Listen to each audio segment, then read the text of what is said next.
koo xam ne dafa tawat ñu ngi ñaanaat yàlla na yàlla fëgg seen bopp te ne si jàmm ak salaam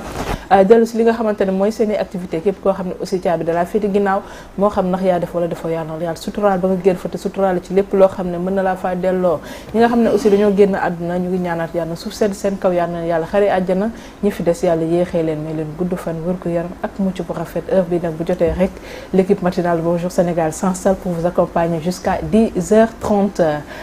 tey nag mooy ànd ki nga xam ne mooy Ali Mangassa mais aussi ki nga xam ne moom mooy Niang le leader tout à l'heure naa leen wax invité bi ñuy dalal tey xam naa sax gis ngeen déjà les affiches sur nos plateformes digitales alors comme ni ñu koy defee chaque fois tout à l'heure on aura li nga xam ne mooy 6 minutes chrono tànn 3 actualités sénégalaises waxtaanee ko ce sera suivi bien sûr par la revue des titres et juste après loolu ñu gën a yaatal waxtaan bi ak suñu invité du jour Ali Mangassa naka suba si. waaw ça va dans l'ensemble. yaa ngi si jàmm yeewu suba teel moom dafa métti. nga gis nga de. ba pare man ma yeewu ak frustration. man danaa ko bind sax ci kii bi ci Facebook bi. ci Facebook bi. pour wax ne affaire takk micro bi il faut gars yi àtte ñu ci ñi nga xam ne ñoom ñoo ñuy seetaan danaa ci def benn post après ñoom ñu wax. di nga si def benn chronique. non post rek laa ciy def ñoom bu ko defee ñoom ñu àtte daal. loolu laay def bon léegi nag li may faral wax naan sénégalais yi yeewu suba teel bi jóg dafa métti léegi dama koy faral wax ne dafa may fàttali waa ji duggoon ci kër xam naa ndaa yéen nag du ngeen xam ndaa kanar yi. am nañ ko. waaw xam nga région yi léegi sax amatul ndax frigo yooyu bu njëkk ay ndaa moo fa am dugg kër gi di am ngandum ndaa. benn waaye dafa dugg ci kër gi di sàcc bi mu ne tël rek gis borom kër gi taxaw waaj ne ko borom kër gi ne ko looy wut. mu tiit ne ko damay naan ndaali nag ponkalum ndaal la xam nga potu tamaate yi jeeg bu yaar bu njëkk boobu moo ca ne mu ne ko da ngay naan waaw dofut borom kër gi xam na li mu doon wut muy tànk rek di ko jox naan ko naanal waa ji naan rek waa ji naan ba mujj gi ndox mi di génn fu ne ci bakkan yeeg fu ne waa ji mujj ne yéen a ngi nelaw rek man maa ngi naan ndox waaye Sénégal yi itam yéen a ngi toog seen kii rek ñun ñoo ngi teel a yow yaa ngi teel a yow pourtant Sénégal yi teel a yow de non damay toog rek Sénégalais dañuy teel a yow pour dem au bureau. macha allah kii yëngu di nekk ñeneen nekk seen i activité bopp. alors kooku mooy Ali Mangassa mais maa ngi leen ko doon wax tey aussi ñu amaat un réel plaisir d'être en compagnie de Niang le leader. Niang le leader waaw maa ngi nii maman Faye Birame Penda Wagan. dugg Wagan maa ngi nii dugg Wagan jigéenu président Bassirou Diomaye Faye. waaw loolu moom yàlla ko def kenn mënu si dara. non comment la may balaa Mangassa di am lu wax ah dégg nga ñaari sant yi. maman maa ngi lay nuyu. maa ngi lay fay bu baax grand Ali. du nuyu aussi ki nga xam ne moom mooy suñu invité bi. du nuyu aussi téléspectateurs yi nga xam ne ñu ngi toog di seetaan émission mag bi di Bonjour Sénégal. du nuyu aussi ñi nga xam ne ñoom ñooy waa Yëmbal yëpp cat ba cat benn brak waa Aïda Marie. maa ngi nuyu ñëpp di ziar ñëpp. di ñaanal aussi ñi nga xam ne ñu ngi si yoon bi di dem màggal Touba yàlla yóbbu leen si jàmm ñu ñëpp si waat si jàmm si barke Yonent bi. mais maman comme li nga doon ñaan sànq rek ñi nga xam ne tamit génn nañ àdduna yàlla yërëm leen taxaar leen àjjana. suba la sama waajur bu góor di am 24 ans si biir suuf donc xam naa dimanche prochain. dama koy defal ñaan. wàccal ko kaamil incha allah parce que xam naa ak màggal bii moom. gars yi duñu disponible mais dimanche moom dana fekk ñu ñëpp si incha allah ma defal ko ñaan ku fa mën a teewee rek nga ñëw teewee fa incha allah sinon ñu ngi nuyu ñëpp di ziar ñëpp di ñaanal ñëpp jàmm te di ko sàkku si yéen macha allah. am nañ solo bu baax a baax 30 secondes dañuy nuyoo lañ nekk déedéet nuyoo amul relance nag. waaw vas-y. bon lenn la xam nga waa Pastef dañoo mën a njàng lu ay fas kanam yooyu comme rappeur damaa gis bi nga waxee Yëmbal rek mu xaw a ree yooyu xanaa fa la dëkk ñoo bokk ko léegi nga ne rappeur yi dañuy ñàngal. waaw rappeur yi noonu la bu ñuy dox di kii di tey du ma tontu benn provocation grave. waaw Pastef noonu lañ mel yow fàtt nañ ne léegi jóge nañu opposition sax ñu ngi ci nguur gi. Badou loolu lay ko yaatal tout à l'heure comme da ngaa nekk di cokkaas du moins daa bàyyi après ki ngay cokkaas moom dina la tontu en tout cas Niang yaa ngi wax yoon Touba bi sax tamit GTV incha allah dina leen indil programme bu yaatu lu jëm si wàllu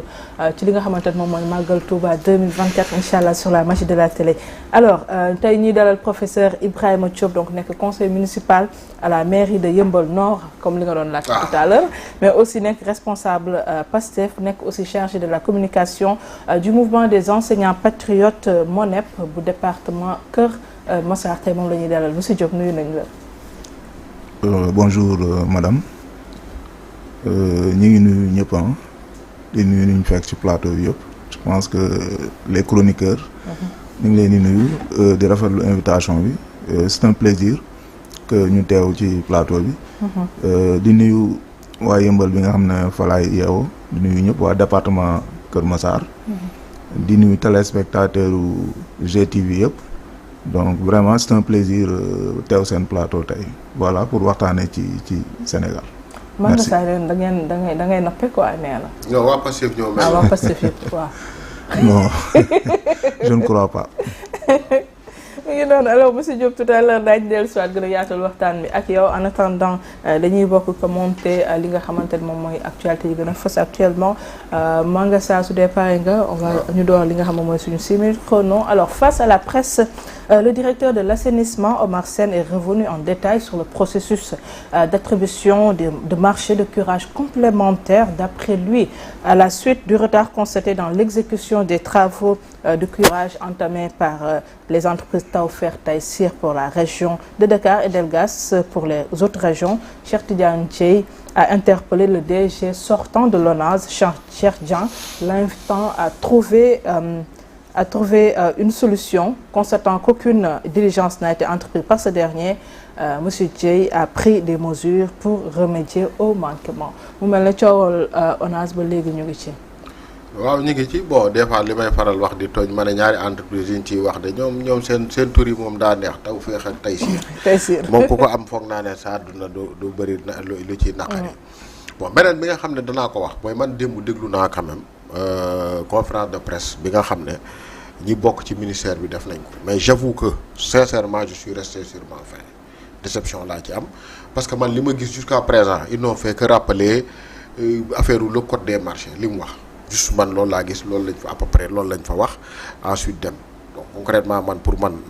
amul lenn lu bees wala par rapport à accusation très grave yi nga xam ne Cheikh Dieng def na ko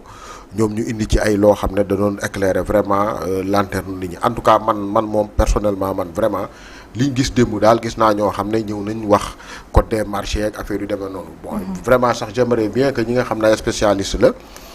ñu wax est-ce que réellement ñoom li ñu wax sax noonu la demee par rapport ak procédure yeeg yooyu. donc man loolu laa ci gis. bon maintenant nag dégg naa quelque part ñu ne yaa LONASE xaw ma dafa porter plainte et cetera peut-être que bu ñu demee foofu affaire yi gën a leer man kay li may bañ rek mooy liy faral am Sénégal comme lu mel ni day am. ni nekk sur la sellette nit ñi di ci wax xëy suba après mu dem sans que pour autant que sénégalais yi xam concrètement li ci am ñi bees ñëw rupture la ñu wax il parle beaucoup de reddition des comptes jubal jubbanti te yaakaar naa ne loolu boo koy def aussi da nga koy tàmbale ci sa bopp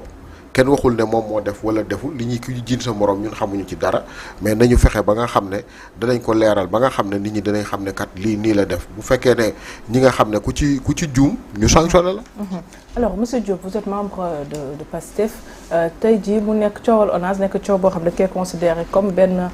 problème majeur boo xamante ne mooy nekk premier problème boo xamante ne le nouveau gouvernement devra faire face parce que bu ñu xoolee ci opposition bi aussi ñu bëri actuellement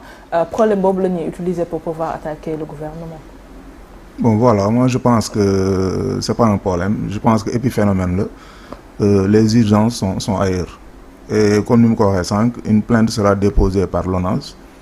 bu plainte bi duggee suñ defee les enquêtes on saura les tenants et les aboutissants de cette affaire donc pour le moment je ne peux pas véritablement prononcer wu ci loolu. mais opposition bi aussi am na ñoo xam ne nañ dañuy déposer ñoom tamit ni koy waxatee. plainte ñoom tamit après màggal bi. donc opposition bi moom je pense que seen rôle la bu leen neexee ñu déposer plainte de toute façon c'est des Sénégalais justice ñëpp la fi nekkal am nañ droit déposer plainte bu leen neexee. je pense que la justice est là pour éclairer la lanterne des Sénégalais bu plainte amee on saura les tenants et les aboutissants sur cette question. alors Manga Sarr tey journaux yu bëri xëyee nañu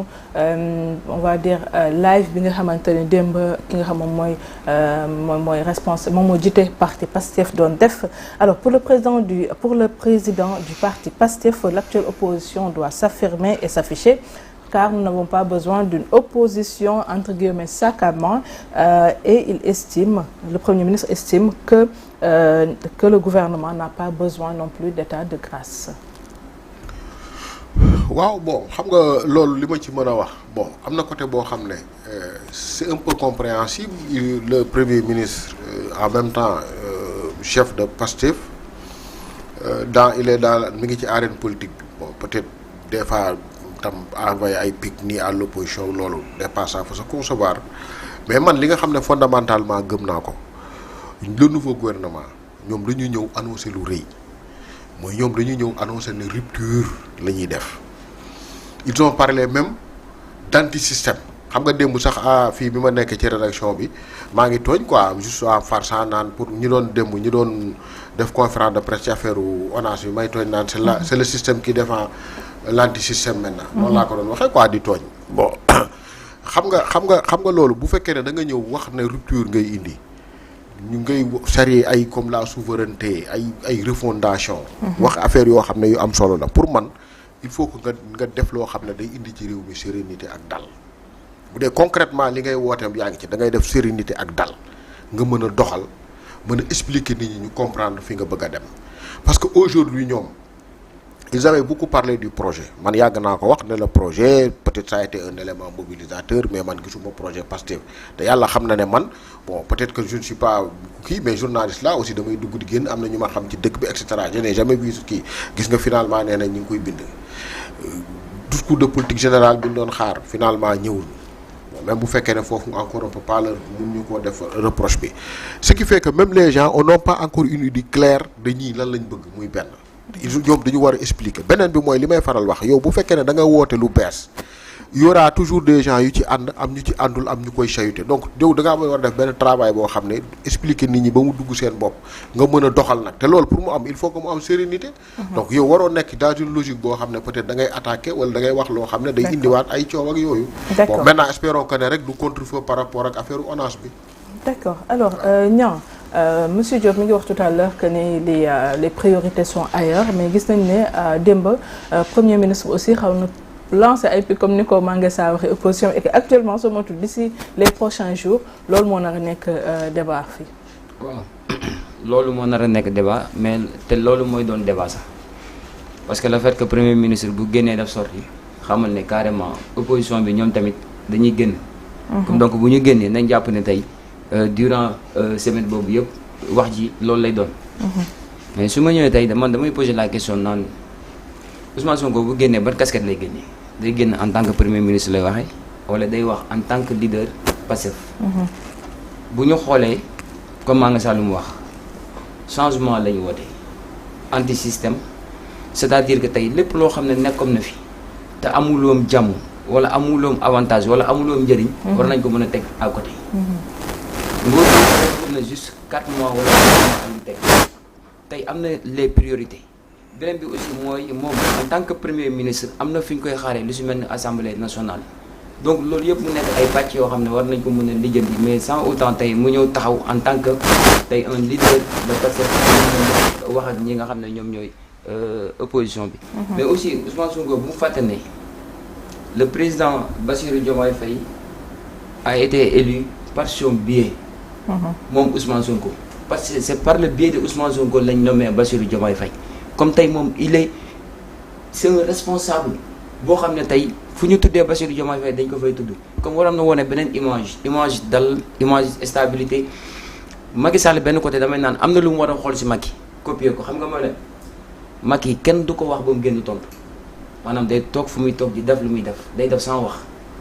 moom lañ doon wooyee ne ko ndox bu sedd lañu wax buy rey xaw ma parce que day def sans wax ñun moom lañ koy woo que opposition lu mu mënta dal lu ñu mënta wax moom na concentré wu na focus li nga xam ne tey moom mooy job bi mu nekk si mais sans autant chaque fois muy génn def sortie bu si nekk rek après dafay andi coow boobu fan lay delluwaat si réseaux sociaux yi des fois ngay gis waxi ñaaw ngay gis ay jëflante te moo tax xaaruñu loolu réellement. Voilà. Alors monsieur Diop un commentaire par rapport à la sortie du premier ministre wala du leader du Pastef hier. Voilà, je viendrai d'abord ci intervention doyen avant may jàll parce que dama dégg ci intervention mu ne projet amul comme d'ailleurs ñu bëri ni ñu koy waxee projet boo xam ne ñun bokk nañ ci ñu ko bind ñu ne projet amul brandir nañ ko dans les télévisions ne leen projet baa ngi nii ñu ne projet amul il faut que les Sénégalais ñu mën a comprendre une chose projet loo ko bind soo ñëwee fekk fi loo xam ne da nga ko fay fekk mënoo ñëw rek doxal projet bi c'est pas possible. Macky Sall la lañ ko falee yoonu yokkute. ba mu ñëwee après qu'est-ce qu'il a fait yoonu yokkute bi xam na ne mënu ko woon mettre en œuvre mu indiwaat le PSE mais projet bi am na mi ngi fi mais lañ fay fekk un référentiel parce que état buy doxal day am référentiel. Et le référentiel en matière de politique publique ici au Sénégal c'était le PSE. PSE lañ fi fekk. ñu war ko yóbbu sur 20 ans muy une œuvre de longue haleine. PSE bi ñu koy dérouler par des PAP des plans d'action prioritaires yi nga xam ne c'est des plans quinquennals budgétisés noonu la ñuy dawalee PSE mais munoo ñëw jël réew mi en 2024 nga fekk ñee voté seen budget ba pare budgétisé ak seeni programme nga bëgg a ñëw ne da nga koy renverser mënut a nekk c'est-à-dire da nga koy continuer en réalité le projet fu ñu koy mën a dérouler véritablement c'est en 2025 nga xam ne ce nouveau régime là day indi budget boppam bi nga xam ne budget bi moom mooy def les prévisions déjà ñii prévision bi ñu defoon en 2024 déjà mënul nekk ñoo xam ne 7 000 milliards Sénégal mën ko atteindre parce que boo xoolee plus de 2 000 milliards sur l'endettement lañ ko tegoon ba dafa obligé gouvernement bi bees bi ñu dugg ci ay eurobond donc pour vous dire que le projet est là te premier ministre sorteem je pense que war dégluwu leen ko bu baax nee leen la dans quelques jours dinañ gis la mise en œuvre du projet yenn domaines yi mais liñ nekk di def mooy les questions urgentes yi nga xam ne boo demee ci projet bi da nga koy fekk la baisse des denrées de première nécessité mi ngi ci projet bi l'État a perdu 53 milliards pour soulager les populations dans un contexte boo xam ne c'est tellement difficile mais l'État a soulager les populations parce que boo demee ci loolu baisse des denrées de première nécessité mi ngi ci projet bi pourquoi ngeen ne projet amul te on est en train de dérouler avec le projet tey jii loolu mi ngi ci nga ñëwaat ci sur certaines questions da nga koy fekk ci projet bi. D'accord. kon donc bu ñu taxawee ne projet amul te bu ñu gënee xuus ci biir dinaa ko gën a démontrer. loolu laa bëgg sax loolu laa bëgg sax non mënu def relance waa kay. damay wax leneen garde ko ba si kii bàyyi ñu yeggale si biir chrono bi rek après comme ça ñu gën a yaatal waxtaan incha allah sinon xam nga rek chronogramme day compliqué. Alors on va parler on va parler d'un fait de société Mangasa concernant li nga xamante ne mooy mendicité bi ñu seetlu depuis quelque temps ci mbedd surtout concernant des enfants de moins de 6 ans xam nga bu njëkk lu ci ëpp taalibe lañ doon gis ci mbedd yi ak ay heures yu leen daan gis ci mbedd yi mais de plus en plus surtout à Dakar dañu gis ay xale de moins de 6 ans parfois sax 3 ans parfois moins yoo xamante ne dañuy seetlu ne dañoo bëri ci mbedd bi et surtout dañu am benn style boo xamante ne dafa bees ci nit ñi en fait on va dire parce que la plupart dañuy agrippé wu ci nit ñi donc ñenn ñi dañ ci am yërmande ñenn ñi dañuy jàpp que ne aussi dañuy dem ba énervé ci en fait mu nekk phénomène boo xam ne on en parle depuis quelque temps am na ay période boo xam ne gisoon nañ sax ñooñu ñu dajale woon leen mais gisaat nañ ne bëriwaat na ci bedd bi. waaw bon xam nga déjà pour man affaire bi ñaari yëpp pàcc la mooy ñi nga xam ne ay mag lañ ak ñi nga xam ne xale yi la xale moom comme ni ma koy wax. te gëm ko mooy xale alalu yàlla la am na loo xam ne kenn du ko waru koo teg xaw ma ndax li ma war a wax jub na am déet mais man dama ne xale bu ne tu as droit à l'enfance xaw ma nan laa koy formuler nag xale dafa war a nekk foo xam ne dañ ko war a yiir di ko toppatoo dafa toll foo xam ne dafa war a jàng war a toll foo xam ne dañ ko war a chérir parce que xam nga xale moom ngay defar pour ëllëg nga am société bi nga xam ne moom nga bëgg diine daf ñu cee pousse suñu aada daf ñu cee pousse suñu humanité xaw ma nan laa koy waxee daf ñu cee pousse li ma daan même bu fekkoon diine amul sax l'humanisme ci boppam sax dafa pousser pour ñu def loolu ci xale. beneen bi mooy mag ñi nga xam ne dañ cee topp di ñëw te la plupart aussi lu ci bëri yenn saa yi man boog peut-être zone yi may faral di jaar ay ñoo xam ne ñi dëkkuñu Sénégal bon xam nga àdduna dafa toll foo xam ne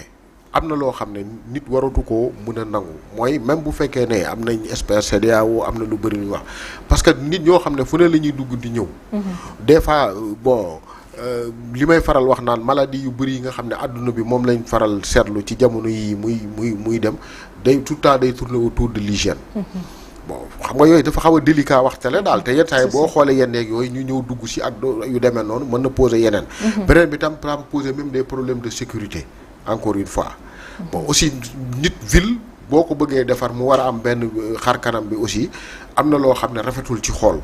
donc man je pense que nag léegi le pouvoir wala ñi nga xam ne ñoom ñoo koy toppatoo war nañoo jël à bras le corps problème bi xool nan lañ koy régler ci jàmm sutura ba def ba nga xam ne lu mel noonu du am surtout li nga xam ne moom moo concerné kaawu xale yi moom je trouve que c'est inacceptable. waaw te aussi da leen yóbbu dans une situation de vulnérabilité boo xam ne yeneen sax mën na cee rax. surtout ñoo c'est un phénomène boo xamante ne c'est un peu partout à Dakar actuellement muy xale yi nga xamante ne ñoom ñoo nekk di yelwaan ci mbedd bi. mais pas comme yelwaan bi nga xamante ne moom lañ tàmmoon di gis. moom lañ tàmmoon di gis waaw yelwaan bi nga xam ne moom lañ tàmmoon kooku David taalibe yi nga xam ne ñoo nekk si daara yi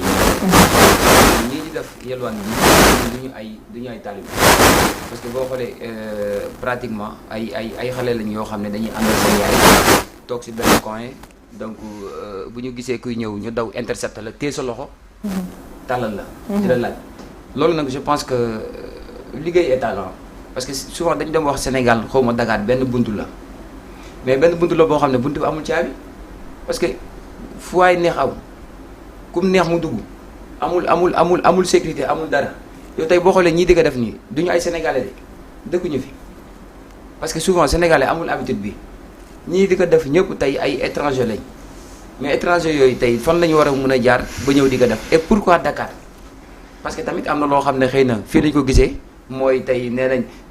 sénégalais dafa gëm sarax sénégalais dafa am yërmande ba tax na ñoom liggéey lañ ko def en dehors de xale yi sax léegi am na beneen façon bu génn de seetlu woo de ay magum jëmm nga gis ñuy sol ay jàllaabe sol benn kopp di bu weex yor pot léegi ñooñu ñoo xew léegi dañuy dugg sax si biir mbedd yi léegi bu ñëw bi si yow tàllal la comme si que ne ay ndongo daara la tay damay bañ a wax xeet bi sax parce que pour ñu bañ a kii donc mu doon ay gestes yoo xam ne vraiment dafa ñaaw mais loolu nag état moo si war a mën a jóg pour que li yëpp war a mën a dañ quoi parce que tamit insécurité mu ngi si lépp mën na si am d'accord monsieur Diop phénomène bi ñuy waxtaanee moom dafa nekk fait de société on va dire boo xamante ne sax depuis sax avant gouvernement bu bees bi ñu ko doon casse ci période du gouvernement bi passé aussi mais gis nañ ne phénomène boo xamante ne day continuer parfois nga gis à un moment donné ñu déguerpir leen mais da ngay xëy gis ñu dellu si waat en fait. Bon, donc sur cette question, je pense que les responsabilités sont partagées. Hein? Parce que am na ñoo xam ne ñu ngi def mendicité ñi nga xam ne c'est des Sénégalais. am na fi am na ñoo xam ne sax duñu ay Sénégalais te lu ci ëpp booy dox dans les rues et les ruelles ñi lay intercepter souvent ce ne sont pas des Sénégalais. À partir de ce moment, je pense que l'État doit sévir. Hein? C'est le rôle de l'État, c'est la responsabilité de l'État de sévir pour régler cette question. Donc ce serait difficile parce que lu fi yàgg la li nga xam ne constaté nañ ko bu yàgg ce serait difficile mais l'État a cette responsabilité et j'espère que dina sévir pour jëlee cette question parce que ce n'est pas normal. Merci beaucoup en tout cas mu nekk phénomène boo xam ne dafay inquiéter les Sénégalais de plus en plus et donc c'est pour ça que tey ñu dugal ko ci sujet bi en espérant qu'il y aura des solutions par rapport à ça. Alors heure bi nag dañuy enchaîner ak li nga xam ne moom mooy la revue des titres ñu ànd xoolal moo gën a fës ci yéenekaay en compagnie de monsieur Diop bien sûr Mangassa ak Niang. Alors on va commencer par journal L'Info entre raillerie, défiance et mise en garde. Sonko peint l'opposition en poule mouillée la yéenekaay bi xëyee tey di wax que ne nee na moom la njiitalu Pastef nee na l'état de grâce va bientôt se terminer par-ci par-là nee na nous n'avons pas besoin d'état de grâce nee na ñi nga xamante ne ñoo fi nekk di leen wax que ne état de grâce bi léegi mu jeexagul ak ainsi de suite ñoom sax soxlawuñu état de grâce. macha allah ci kàddu. waaw defal. waaw bon li ma doon bëgg a wax rek mooy. ñi nga xam ne ñoom ñoo falu bees yor nguur gi. dañu war a xam mooy on pouvait comprendre yenn discours musclé yi ñu doon def temps ñi xam ne ils étaient à la xaw ma ni ñu koy waxee di wuti ji nguur gi. période boobu dëgg la il avait des rapports très heurtés avec le pouvoir bi fi amoon man dem naa sax ba benn moment on pouvait parler même de rapport de survie ci li leen doon dal mais nag soo demee ba jël nguur pour man beneen type de discours nga war a am. parce que instant bi da ngaa war a boot ñëpp ñoom ils ont besoin de sérénité encore une fois bon peut-être leen daal laa xam ne man ci wax ji démb ça a fait ma soirée quand il a parlé de opposition sac à main loolu moom rey naa ko ba tëdd ci suuf waaw loolu daal laa gis loo xam ne peut-être d'accord alors monsieur Diop est-ce que nekk ñu nar a demaat si bras de fer yi nga xam ne ñu ngi ko doon seetlu diggante opposition ak état du Sénégal en tout cas gouvernement sortant bi su dee ne gis nañu kii di wax Ousmane Sonko di wax que ne waxul sax benn mais carreau lacrymogène rek doy na pour disperser opposition bi. Bon, je ne pense pas ñu jëm foofu parce que gouvernement bi je pense que amul sax cette posture en tout cas yaakaaruma ko. Et que il faut que ñu def le distinguo entre le chef de parti ou bien le président de PASTEF et le premier ministre parce que discours am mun nañ ci am ñaari jàngat yooyu en tant que chef de parti am na droit mu ñëwaat sur la scène politique parce que depuis très longtemps kenn déggu ko sur la scène politique waxatu ci muy concentré woon ci activités yi mooy en tant que chef du gouvernement si loolu nekkoon mais parfois boo xoolee sax ci parti bi dañ doon wax amatul woon animation amatul woon sax ñi dem dans les plateaux donc amatul woon sax ñuy dem dans les plateaux boo xoolee donc ñu ngi concentré woon sur l'essentiel mais il est important en tant que chef de parti parfois aussi mu wax génn wax et que je pense que ci contexte boobu rek lañ koy yóbbu en tout cas en ce qui le concerne en tant que premier ministre je pense que wax na fi ñu nekkoon li ñu doon def ak fi ñu jëm te je pense que dans quelques jours. mais format bi mu ko utiliser peut-être mooy tax nit ñi di jaxasoo si entre le premier ministre ak ki nga xam moom mooy le responsable. waaw moo tax ma ne la ci discours bi rek nañ def mais question boobu il faut ñu revenir si monsieur Diop tout à l'heure parce que bu njëkk le problème qu'on avait c'est de faire la différence entre le chef de l'État et le chef de parti. Cette fois-ci on se retrouve à avoir un problème pour distinguer le chef de parti et le premier ministre. Bon bàyyi ñu revenir si dans la deuxième partie alors ce journal L'Info ba tey ñu ngi wax exploitation des ressources minières c'est les collectivités territoriales les ngeen mën ko lire si journal bi nga xam ne moom mooy L'Info mais accusation contre Cheikh Tidiane Dièye aussi journal bi dellu siwaat na si la tutelle dément l'ex-DG de l'ONAS ayca ñu jóge si journal L'Info jàll si beneen yéenekaay ñoom aussi lan la ñu xëyee tey Walf Quotidien, la publication des fonds communs réclamés par rapport à la transparence dans la gestion des deniers publics. Cheikh Oumar Sy, ancien député, qui déclare si les coûts annuels étaient publiés, 3 points de suspension. Nous allons lire ce journal de Walf Quotidien. Vers un bras de fer entre le ministère des Sports et la Fédération sénégalaise de football concernant la gestion des fonds du Mondial 2022 et de la CAN 2023. xam nga nag moom ministre bu bees bi daanaka tamit nañ ko jox rapport yi nga xamante ne moo jëm si fonds mondial 2022 ak li nga xam moom mooy CAN 2023. waaw mais bon man je trouve que nag aussi gouvernement bi des fois ma koy wax fii démb dafa ubbi ay front yu bëree. Est-ce que bon man je suis pas spécialiste du sport est-ce que bon par fédération je sais que amoon nañ benn genre xaw ma autonomie wala yu demee noonu est-ce que nangam j'ai pas encore lu les journaux. D'accord. Pour xool mais bon c'est ça aussi le problème avec le nouveau régime. Alors ce journal Walf Quotidien ba tey mi ngi waxaat si wàllu migration irrégulière l'Espagne étale les chiffres de la mafia sénégalaise ayca ñu jàll rapidement si beneen yéenekaay bu jógee si Walf Quotidien fan la ñu cëm. Le quotidien affaire des marchés de l'ONAS de xëy tey l'État patauge toujours silencieux Cheikh Tidiane Dièye envoie ses services justifiés l'ONAS porte plainte contre Cheikh Dieng Birahim Seck qui déclare la conférence de presse du ministère n'apporte rien Thierno Alassane Sall veut saisir le parquet loolu mi ngi concerné coowal ONAS bi ayca ñu jàll si beneen yéenekaay bu ñu jógee si le quotidien enquête une vraie bombe à retardement concernant le non-respect des contrats par l'État, suspension des conventions de publicité et menaces sur les titres de propriété, remise en question des décisions du Conseil supérieur de la magistrature, les investisseurs face à l'incertitude et les conséquences graves pour l'emploi. Yéenekaay bi di enquête loolu la xëyee tey ayca ñu jàll si beneen yéenekaay rapidement. suñu jógee ci enquête l'Observateur haut de tout bas les détails de la solution de Diomaye moom le journal l'Observateur xëyaate di wax que ni le projet sera réalisé sur une durée prévisionnelle globale de 4 années de 2024 à 2028 l'équation jusqu'ici insoluble de l'eau potable la yéenekaay bi xëyee. Alors 2 corps sans vie dont celui du danseur Aziz Dabala découvert dans un appartement mu nekk aussi information boo xamante ne aussi secoué na le monde de la culture ayca ñu jàll si beneen yéenekaay bu ñu jógee si l'Observateur. Les Échos la presse sabre le CNRA et le ministre dette publication des données menace sur les télé radio et web TV appel au boycott de l'injonction du CNRA Bougane démonte les déclarations mensongères de Alioune Sall un ancien directeur de Sud FM appelle le régime à publier toutes les subventions et avertit ses confrères ayca ñu jóge ci journal bi di Les Échos jàll ci beneen yéenekaay rapidement xool ñoom aussi lu ñu xëyte La Tribune démentit au ministre Aliou Sall la situation des journalistes des médias est une exception moom la Tribune bi xëyee mais dellusiwaat na aussi ci coow bi am ci diggante le ministre Cheikh Tidiane Dièye journal bi wax que ni il esquive Cheikh Dieng maintient ses accusations ayca ñu jàll ci beneen yéenekaay bu ñu jóge